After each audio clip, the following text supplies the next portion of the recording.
Good day to everyone. Hoping everybody is doing well and in good health.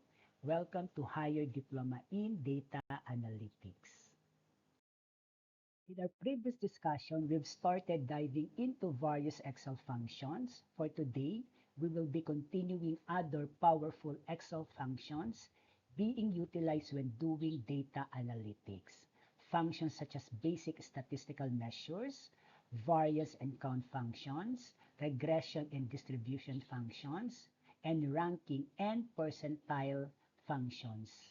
Then as we move forward, we will be focusing on descriptive analytics, then followed by predictive and prescriptive analytics.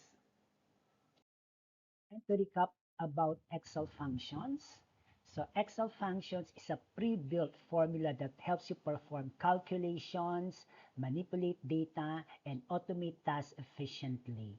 Instead of writing complex equations manually, Excel functions handle operations like summing numbers using function sum, looking up data using VLOOKUP or HLOOKUP, formatting text using concatenate or concat, and much more.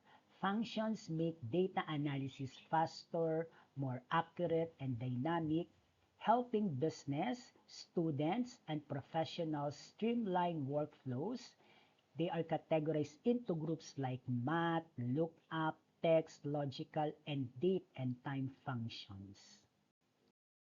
Let us now dive into more Excel functions, in particular basic statistical measures. So average, median, mode, standard deviation for sample and entire population. These are statistical functions in Excel used for analyzing numerical data sets. So we have average or the mean calculation. It calculates the arithmetic mean by summing values and dividing by the count, used to determine general trends in data. Then median or the middle value finds the middle number in a data set when sorted, more accurate than average, in particular for skewed data. If there's an even count, it returns the average of the two middle values. Next is mode or the most frequent value. It returns the most commonly occurring number in a dataset, useful for identifying trends in repeated values. Then we have the standard deviation for both sample and entire population. It measures the spread of data points from the mean in sample dataset. So it helps assess variability and consistency and how these functions are used in analytics. So in particular, business and finance, analyzing revenue trends, market research, understanding customer behavior, quality control, measuring consistency in manufacturing, and risk assessment, evaluating data variability in forecasting. To better understand what we've discussed from the previous slide, so we have the sample data or the monthly sales performance. So imagine we have the monthly sales revenue in US dollar for a small business over 10 months.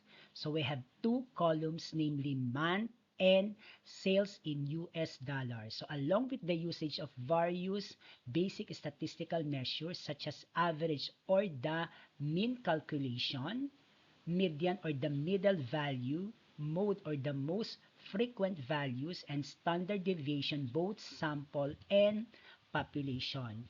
So based on this sample data, we have month, January up to October, then the corresponding sales in US dollar. So we've computed the basic statistical measures. So this is the list of functions, the corresponding description, the formula being applied, and the resulting value.